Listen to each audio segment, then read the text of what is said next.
अस्सलाम वालेकुम रहमतुल्लाहि वबरकातुहू। कैसे हो मेरे दोस्तों? मैं हूं आपका अपना प्यारा दोस्त इसराइल खान, फिर से हाजिर हुआ हूं the real history our channel लेकर सुल्तान सलाहुद्दीन अय्यूबी रहमतुल्लाह अलैह की दास्तान। उम्मीद है ये दास्तान आपको अच्छी लगती होगी। आपका अपना चैनल है, इसे लाइक, सब्सक्राइब, कमेंट, शेयर जरूर करिएगा मेरे दोस्तों। आज के किरदार में है मार्कोनी, इस्माइल, कदोमी, अहमद दरवेश, नूरुद्दीन जंगी, सलाहुद्दीन अय्यूबी, गयाल बलबीस, फिरौन के ज़माने के रेमिनेस की मकबरे और अली बिन सुफियान। ये एक वसी कमरा था। ये ज़मीन पथरीली थी। कारीगरों ने लंबी मुद्दत सर्फ करके दीवारें और छत इस तरह तराशी थी कि ये 20वीं सदी की इमारत मालूम होती थी। वहाँ एक बड़ी ही खुशनुमा कश्ती रखी थी जिसके बादबान लिपटे हुए थे। कश्ती में भी इंसानी खोपड़ियाँ और हड्डियाँ पड़ी थी। ये मल्लाहों की थी। एक तारीख रास्ता जो कारीगरी से तराशा गया था एक और कमरे में ले गया। वहाँ एक सजी सजाई घोड़ा गाड़ी खड़ी थी। उसके आगे 8 घोड़ों की खोपड़ियाँ और हड्डियाँ बिखरी हुई थी और बग्घी की अगली सीट पर इंसानी हड्डियों का ढेर था। इस कमरे में कई और हड्डियों के पिंजर थे। इससे आगे एक और कमरा था जो स्याह मानों में शीश महल था। छत ऊंची और दीवारों पर चित्रकारी की गई थी। बहुत सारे मुसव्विरों ने तस्वीरें बनाई हुई थी। एक दीवार के साथ सीढ़ियां और उन पर एक पत्थर की कुर्सी और कुर्सी पर रेमिनेंस का बुत बैठा हुआ था। वही फिरौन जिसका नाम रेमिनेंस था, यह भी पत्थर का था। सीढ़ियों पर हड्डियों के पिंजर और खोपड़ियां पड़ी थी। कदोमी ने एक खोपड़ी के साथ मोतियों का एक हार देखा जिसके साथ एक नीला हीरा था। कानों में डालने वाले जेवरात थे और अंगूठियां भी चंद और ढांचों के साथ। उसने हार और जेवरात देखे। मार्कोनी ने एक हार उठाया। 1500 साल गुजर जाने के बाद भी इन मोतियों और हीरों की चमक मांद नहीं पड़ी थी। मशाल की रोशनी से हीरे रंगारंग छाएं देते थे, यानी रोशनी देते थे। मार्कोनी ने हार कदोमी के गले में डालने लगा तो कदोमी चीख मारकर इस्माइल के पीछे हो गई। मार्कोनी ने कैका लगाकर कहा, मैंने कहा था कि तुम्हें मलका क्लियोपेत्रा बनाऊंगा। क्लियोपात्रा, डरो मत कदोमी, ये सब हार तुम्हारे हैं।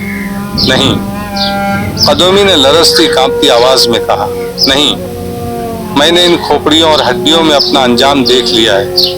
ये भी मुझ जैसी थी। ये उस खुदा की महबूबा का हार है जो यहीं कहीं मरा पड़ा है। मैंने इनका अंजाम देख लिया है जिन्हें तकब्बुर ने खुदा बनाया। मैंने अपना खुदा देख लिया है। वो इस कदर घबराई हुई थी कि उसने इस्माइल को घसीटते हुए कहा, मुझे यहाँ से ले चलो, मुझे ले चलो यहाँ से। मैं हड्डियों का पिंजर हूँ, मैं हड्डियों का पिंजर हूँ, मैं कुछ भी नहीं हूँ।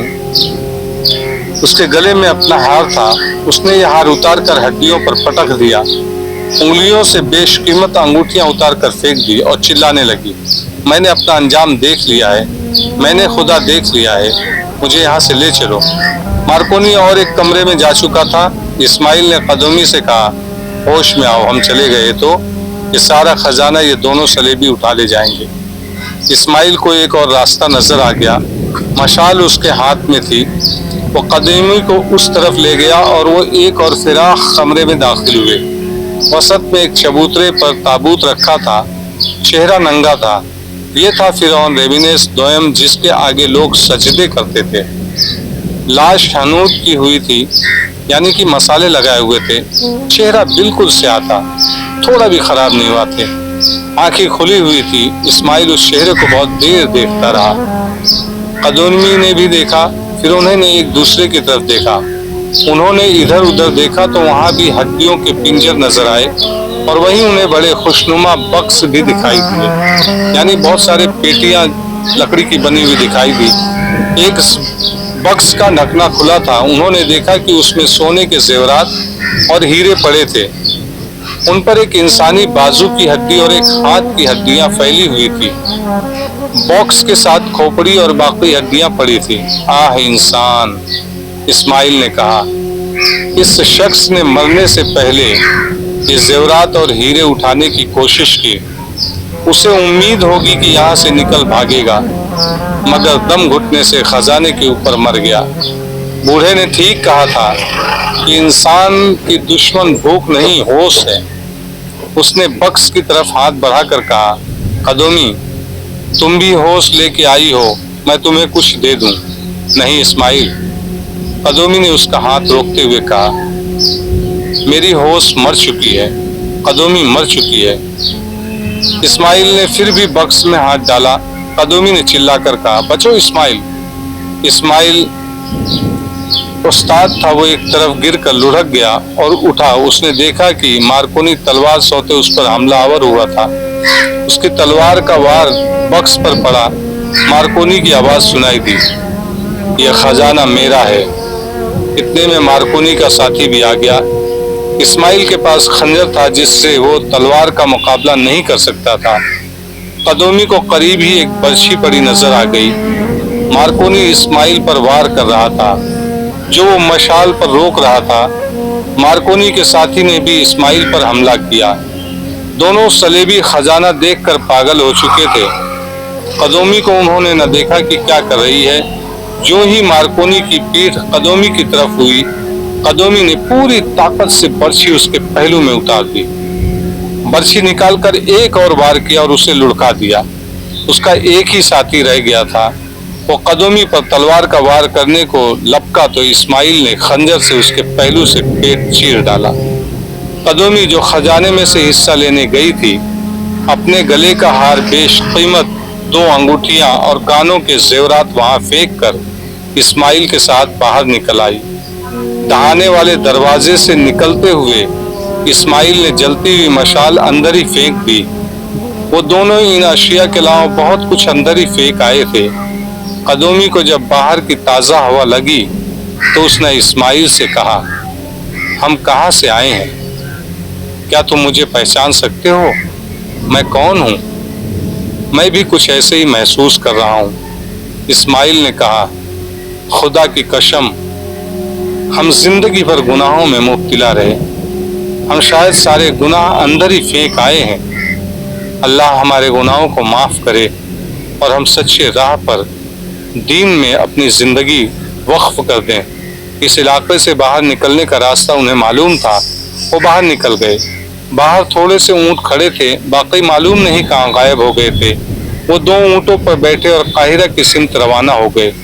वो अगली रात थी, आधी गुजर गई थी जब गयास बल्बीस ने कदोमी और इस्माइल की सारी दास्तान हर एक तफसील के साथ सुनकर लंबी आह भरी और कहा, मुझे सलाहुद्दीन अय्यूबी की बातें अब स्याह मालूम हो रही है। उन्होंने कहा था, इन खजानों से दूर रहो। गयास बल्बीस शहरी अमौर का कोतवाल था। इस्माइल और कदोमी उसे अच्छी तरह जानते थे। वो गुनाहों का कफारा अदा करना चाहते थे। वो सेहरा से लौटकर अहमद दरवेश के पास जाने के बजाय गयास बल्बीस के पास चले गए और उसे सारी वारदात सुनाकर बताया कि उसका असल सरगना अहमद दरवेश है। गयास बल्बीस ने उसी वक्त अली बिन सुफियान को अपने पास बुला लिया। उसे ये वारदात सुनाई। अहमद मामूली हैसियत का आदमी नहीं था। उन दोनों ने सुल्तान अय्यूबी को जा जगाया और इजाज़त मांगी कि वो अहमद दरवेश को गिरफ्तार कर लें। उन्हें इजाज़त मिल गई। उन्होंने फौज के कुछ आदमी साथ लिए और अहमद दरवेश के घर छापा मारा। सारे घर की तलाशी ली। वहाँ से वो नक्शे और कागजात बरामद हुए जो पुराने दस्तावेजात के पुलंदे से गायब थे। सुबह अली बिन सुफियान और गयास बल्बीस के साथ फौज के एक बड़े दस्ते को उस पुरस्कार इलाके की तरफ भेजा गया जहाँ रेमिनेस का मदफन था।